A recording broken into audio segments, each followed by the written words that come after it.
All right, guys, I am so excited about this. All right, we are talking with Sarah Yourgrau. Now, Sarah is a self-professed optimism activist. Don't you already love that? She is also an Emmy-Award winning producer dedicated to reimagining and rebuilding the ways that we connect with each other, both on and off the screen. She's the real deal. She's had some seriously fun adventures. She's worked for Adam Sandler's Happy Madison Productions. Heck, she was even Maya Rudolph's personal assistant for a while. My personal favorite is she's a producer for Mike Rowe and Returning the Favor. In fact, for years, Sarah has traveled extensively throughout the United States and internationally, creating documentaries, commercials, television series, and online content. And during that time, she has been studying resilience, optimism, hope, and community change making, which is dream thing do fodder, right?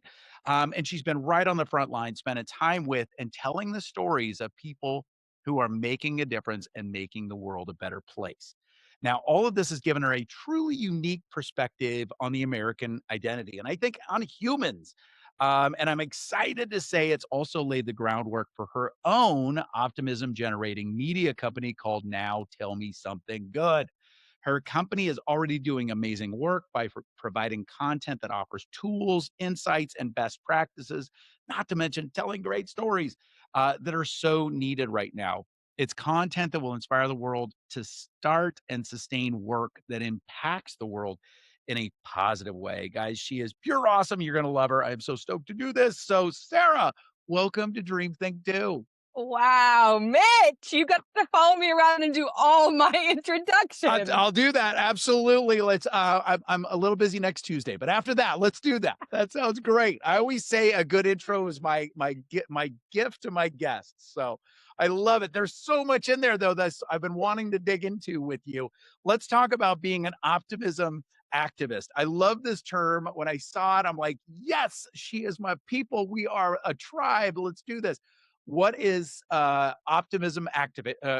an optimism activist? What does that mean for you? Yeah. So being an optimism activist, I realized after I've been spending so much time studying change makers and Yeah. grassroots organizers and leaders and believers in possibility that I realized that optimism is the critical first step to actually maintaining and sustaining this kind of work, right? Yep. If we Yep. do not have belief, we will never begin and we will never commit to the amount of work it takes to make an impact and make a So change true. in our personal So lives true. or even on a greater collective. Yep. So it's really about reclaiming that narrative of optimism, right? That's been relegated to this sort of positive, toxic world that, it's just not relatable. It's not Right. grounded in the Exactly. same way. I so appreciate when I've watched your content. I so appreciate it, and that's what I would say is you have a grounded optimism, which is not. It's one of those that optimism that's just kind of that airy fairy and rainbows and butterflies. It's just not. It's not tactical enough. It's not tangible enough, and so I think Yeah. people dismiss it. That's not what we're talking about here. Not at all. Not at all. And it's truly, I mean, for a really long time, I actually didn't know where to come into the positive space because Yeah. I felt I was so hard for me to relate to. And it felt like it was so airy and so sort of like, just think better. And, Yeah. but it's not tangible and it's not Right. accessible. And for me, someone who lives in a production world who needs things boom, boom, boom, who is pragmatic, Yeah.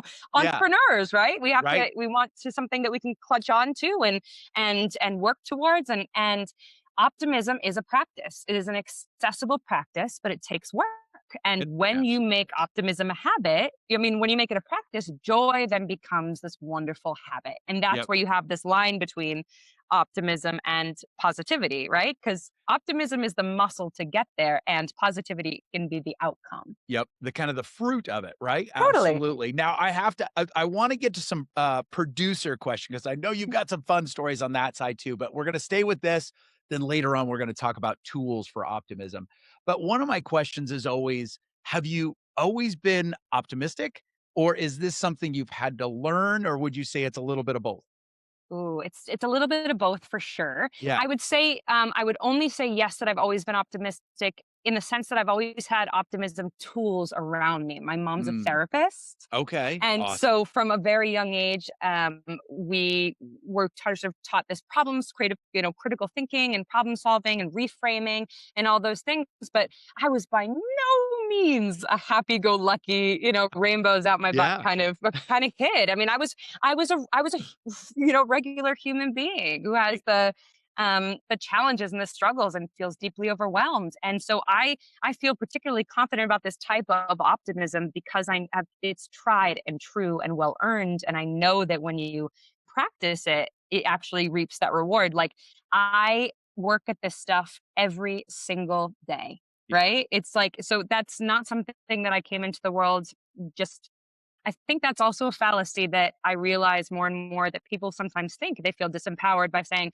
"Oh, well, I'm not a positive person," yeah. or "I'm just like this," Right, right? And right. and This and is what I am. This is what I right, do. Yeah, absolutely. totally. And these other sort of disempowering frameworks and mindsets that we operate in, and really, optimism is accessible to everyone. Yeah. It is a Yep. practice, it is a habit skill set, and it takes work. And that part of that work is so gratifying, right? Right. That's like that It character absolutely building is. work, Yeah, exactly. you And I'm know? glad you brought that up because I do think that some people might be more naturally prone to worry. I know I am a recovering worrier. At the same time, I think some people might be more naturally prone to optimism. For But no sure. matter where you're at on the spectrum, it is still a daily choice, right? We have to choose it because it's especially in, you know, COVID wildness, right? It's probably easier to lean towards stress, anxiety. I mean, that's definitely what the world would say right now. So we have to choose this. But I think,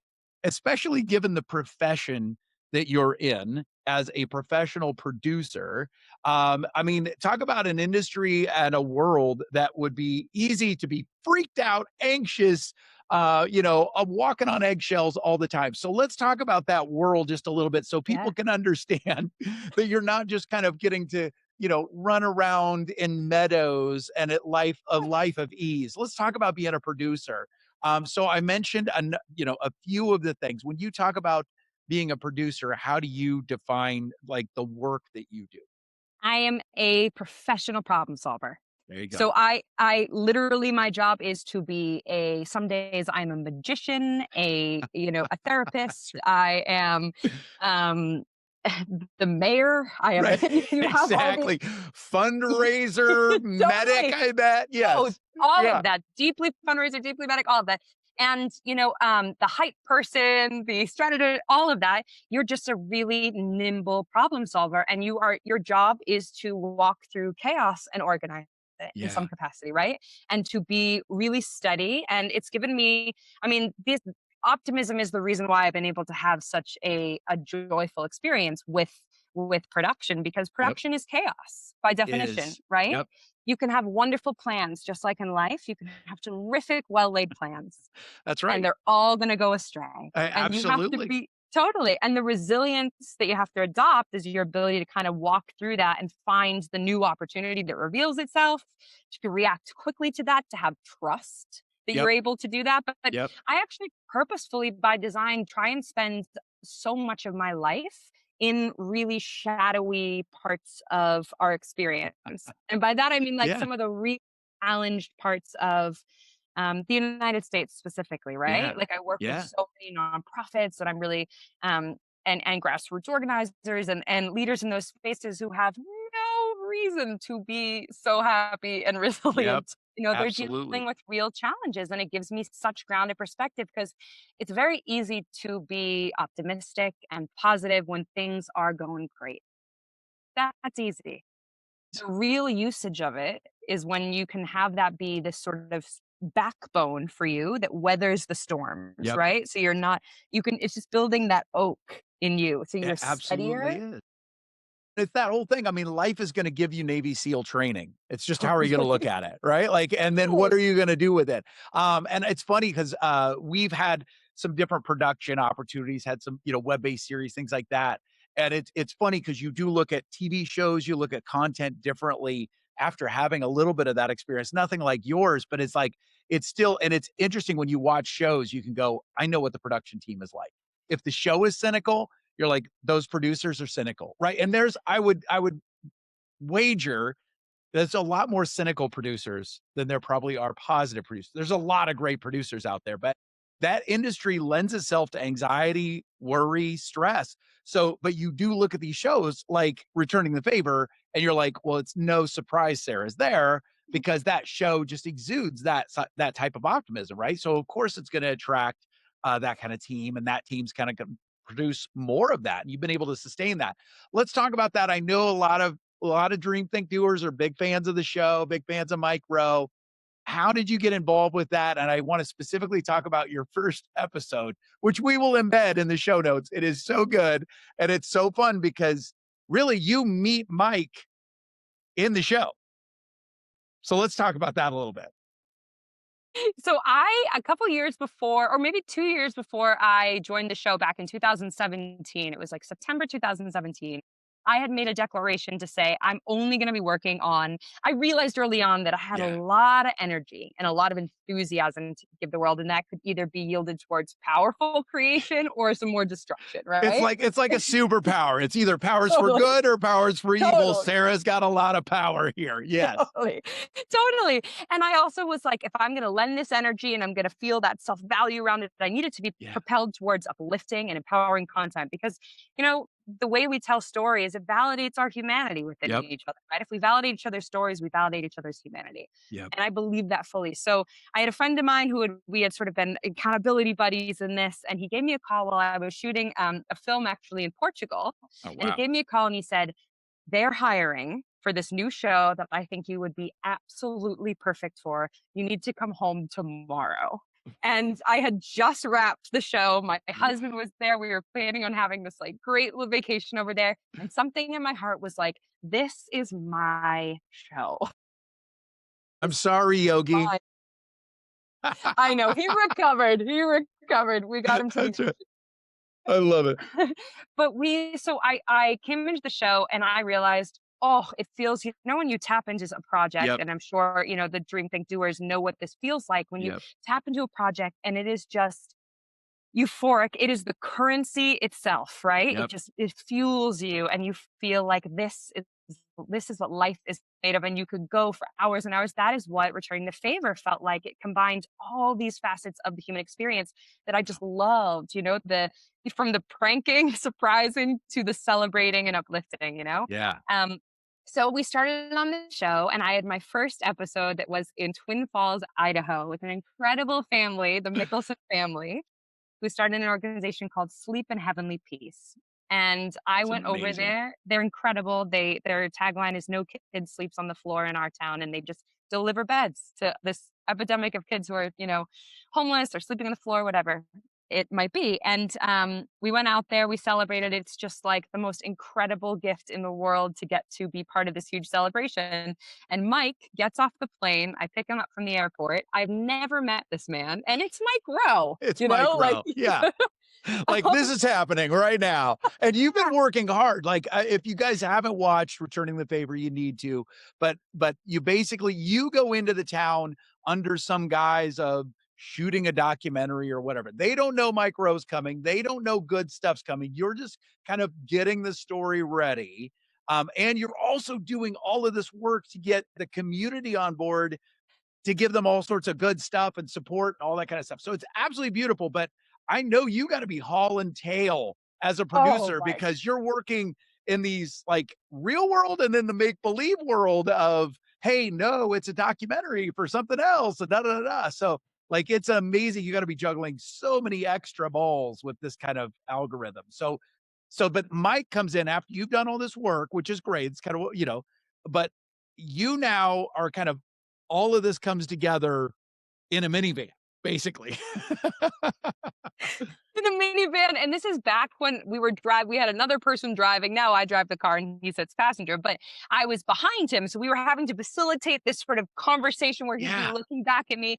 And yes, exactly. I've been operating under an alias. I had a whole fake production company I'm from. And now I meet him and I have to merge those two worlds. And suddenly I become, the narrator of the experience for him and Yeah. the audience, right? Explaining what's Right. going on to him. And mind you, I have no idea what I'm really supposed to be doing here. That's Okay. I got right. no prep. I got Yeah. Hey, and the Sarah, if you're going to kind of be the voice of the audience, what we need you to do is this. You're just like, hey, it's me. It's Sarah. Yeah. exactly, and I learned later that the other executive producers were like, "Let's just see how this goes. Let's see what Make she does Sarah with it." do it. Yeah, Let's see what happens. and, we instantly, like, amused each other. Mike and Yep. I, now we become such great friends, and he's, like, my mentor and my good buddy in That's this life, awesome. but we really, he's an improviser, I'm an improviser. He really shows up authentically, I show up authentically, Yep. um, which is work to show up Yes. authentically on film, right? Exactly, It takes especially when you're effort. also juggling all these other balls. It's one thing to be off camera, it's Totally, another thing entirely to be totally. on camera too. Yeah. I know. Imagine if cameras followed you around every aspect of No, your thank you. work. No, thank you. Yeah, exactly. Exactly. Way too much of an introvert for that. Yes, exactly. But it's amazing how this, like, you guys meet and I've heard about it in some of my research that was really you guys meeting for the first time. I mean, obviously it's amazing to hear that, but you guys it was almost like brother and sister banter immediately, which is like, okay, something extra special is happening right here Yeah. on camera. It's amazing. Yep. So, and then that episode again, we'll put it with the show notes. That Oh, episode thank you. is so extra special because obviously you bonded with that family. You had done so much work to get things done. You were able to give such a great gift to the family. It's just incredible. It's got to be fun to be a part of. A lot Oh, of work, but fun. it's amazing. It is a Yeah.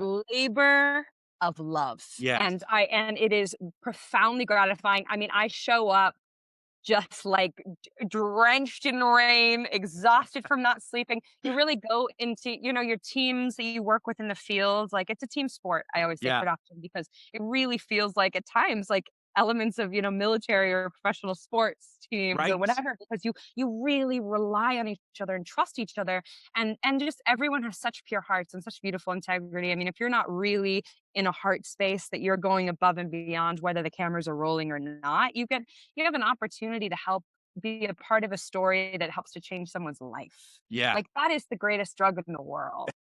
Exactly right. You can get addicted to that. That's just Yes. fine. Do that. Yes, I love it. I love it. We could talk stories about that forever, but I want to shift back and talk about this grounded optimism because I do think that you do have some superpowers, but these are superpowers you're willing to share with everybody. And I think there are certain tools that you use that help you to do that even more. And I want to give some of those tools to Dream Think Doers because like we talked about, these tools are important at any time. But in this season, especially like COVID when it first hit, looked like a sprint. We know now that it's an ultra triathlon, not even an ultra marathon. It's an ultra triathlon. We're not sure how long this thing's going to go, and there's different iterations, all of that. So we're having to choose optimism more now than ever. So let's give Dream Think Doers some specific tools and tips when it comes to that grounded optimism, the optimism that actually allows you to get things done and actually experience more joy as you do it. What are some of those things? What's some of Sarah's toolbox when it comes to Absolutely. optimism? Absolutely. And I love that you said it is a choice because it is a choice. It Yep. can be a very hard choice, but so is standing still and so is staying in the inertia of life and letting the waves Right. pound you. Learn how to Right. ride them. Yep. Um, Absolutely. so I'd say the first thing that I would recommend everyone do, and I'm sure you've heard this 1,000 times, get a meditation practice Mm, going. yep. Whether that means you are in stillness for 2 minutes and you're going through, you have to ground back into the present. We live in our heads. And if we are not living in the now and we're living in the Yep. future and in the past, we're Yep. always going to be tug of war through everything. And you're going to miss the beautiful simplicity that allows you to recognize, I Yep. have more control than I think. Things are Yes. actually okay. Yep. And I could, now I can solve to the next step. And that sounds corny, but it sounds corny because it's the truth, It's that wildly true, and I think it also, like, I think it's such an important topic because I think sometimes when people hear meditation, they're like, "Well, do I have to go to the mountains of Nepal? Do no. I have to find this perfect setting? Do I have to, find this beautiful, meadow and wait till the birdie lands on my finger?" And it's not that. I'm with you on that, but let's talk some mechanics of that for you. When if you really do want to take some time to meditate. I'm sure it looks different ways, but let's just say we're going to try to set up our best day. Like, Mhm. the best kind of day for you. What does that look like? So it is one of my non-negotiables of my day, regardless if I have a 5 a.m. call time for production, or if I set my alarm for at least 30 minutes before I have to get up every single day. Not because I want to. I Yeah. want to do it like I want a hole in my head. I Right. want to do it like that is the power of it, right? Arriving to Yep. there and also realizing that it's just about sitting and I find myself some sort of mantra. So every morning, my routine is I wake up and I do 22 minutes, but Huh. that is not what you have to do. Yeah. I do 22 minutes because that is perhaps the only time that I own for the rest of the day. And I want to keep myself clean and Yep. nimble and Yep. and charge my battery right at the front of the day. Yep. And some days I go there more willingly than others, but it's the act of going there and just Yep. keeping a habit, right? Yep. Keeping a habit regardless if I feel like it.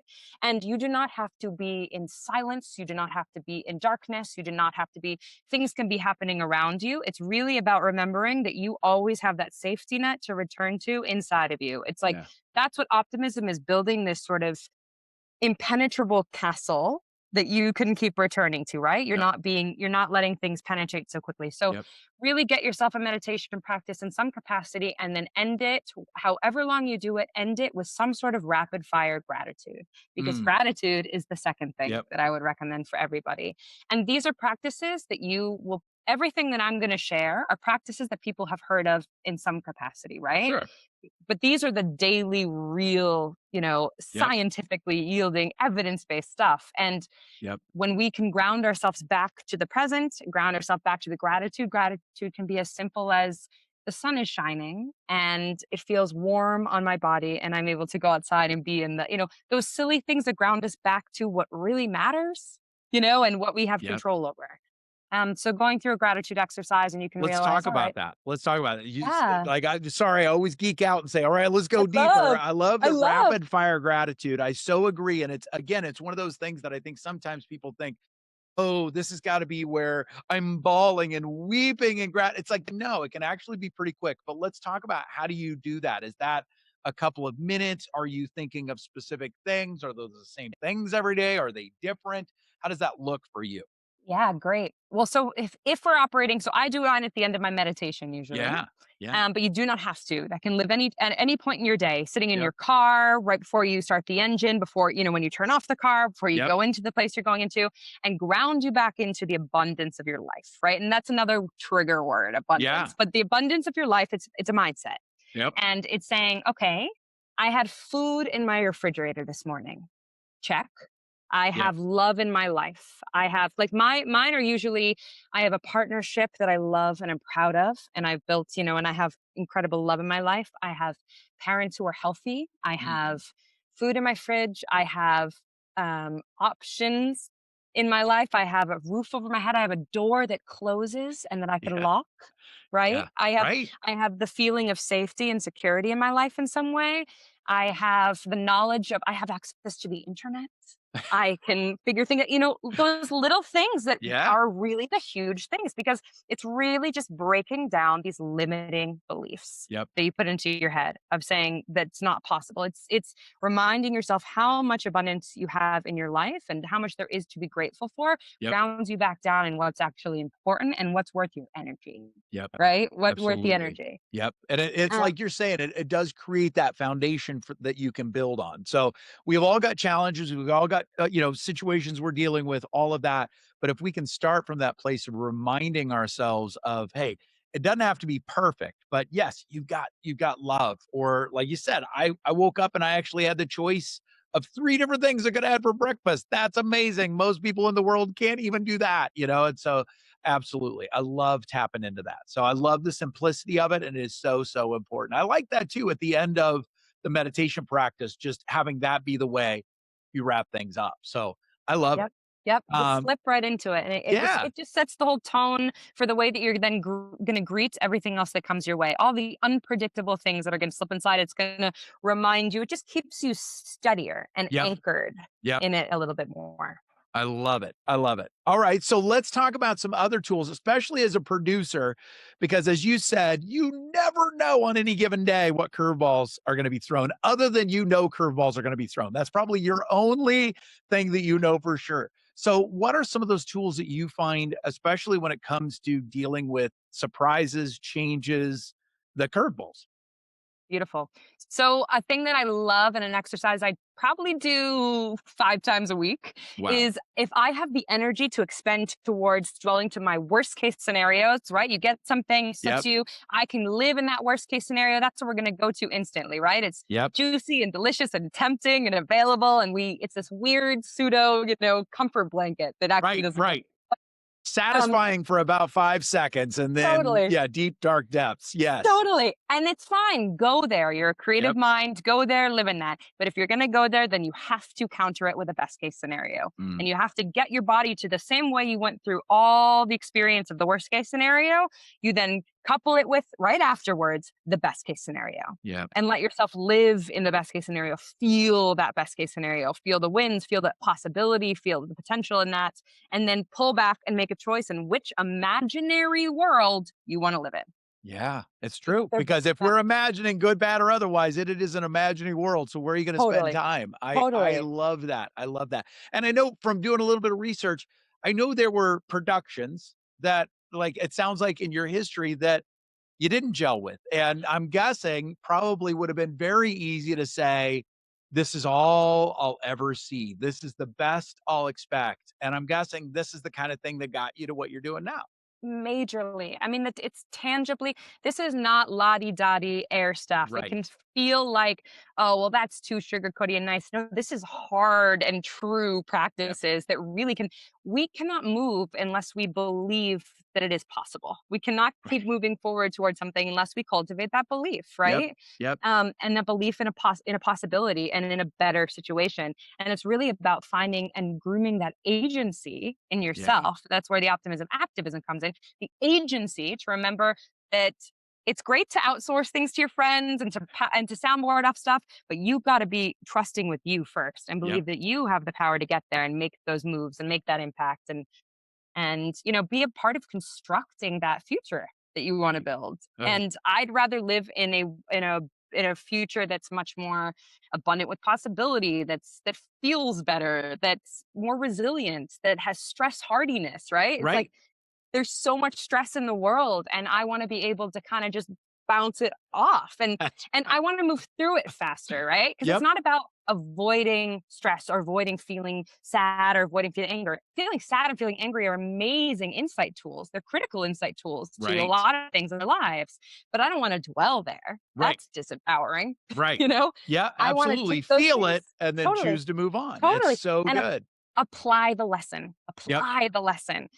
So it's not in vain. Otherwise, you're having all these just disempowering experiences in vain that just Yeah. end there. Ugh. And so definitely with production, I mean, my teams one of the biggest things that I built in my teams, because production is a world that has a lot of stress and a lot of intensity, as I'm sure you experienced Yeah. during some of your times on production sets.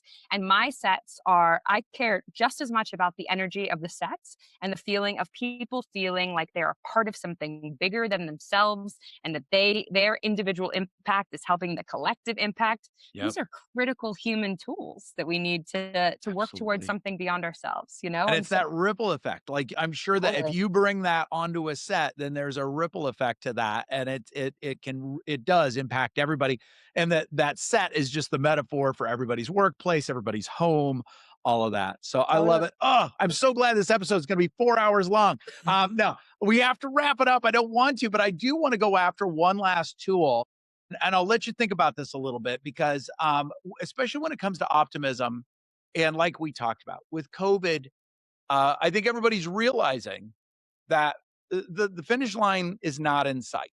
We know there's going to be a finish line. We don't know what normal is going to look like someday, but we know things will get better. We're just not sure when that's going to be. When people are going to be safe. When we don't have to wear masks again. All those kinds of things, right?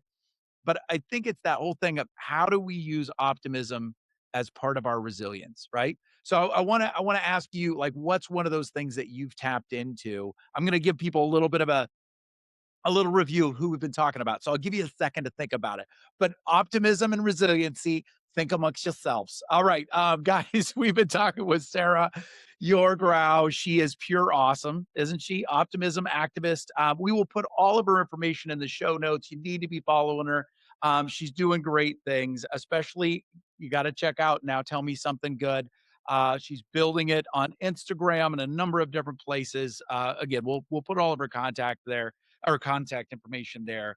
You're going to want to follow her. She's going to be somebody that's going to change the world. She already is. So we're excited and honored to get to do this. So, all right, Sarah, how about it? Resiliency and optimism. What do you think? What's one last tool we can offer Dream Think doers as we're wrapping up? You know, it's really stepping back into your life and understanding that you have two huge surges of energy coming through you at all times. You have fear and you have hope, right? And you Yeah. can either fan fear or fan hope. And it's about taking back your power. You Yeah. are writing the script of your life. And it's never about what's happening in our life. It's about the perspective that we take within it. And if you reclaim that, then it almost doesn't matter what's happening around you because you have written a script that you are going to succeed in your own definition of that. You are going to be able to be all right Yeah. tomorrow. Like you can Yeah. find you can build that. But it's about taking back your power. I think ultimately that's the highest form of resilience. Remembering that you are the one writing your script. Create more empowering narratives for you. If something's not working, rewrite that for yourself. Right? It's COVID is going to make us all feel. If we dwell on the challenges of COVID far too long, we're never going to make forward movement. So what are we going to be able to do with what we have, and then Yep. write empowering scripts for that? So good. So good. All right, Sarah, you are the bomb. Dream Think doers. Isn't she amazing? So thank you so much, Sarah, for coming on, for sharing your wisdom, for being so generous, and for doing the work that you're doing. We will definitely be watching that and Oh, following it and rooting for you as we do.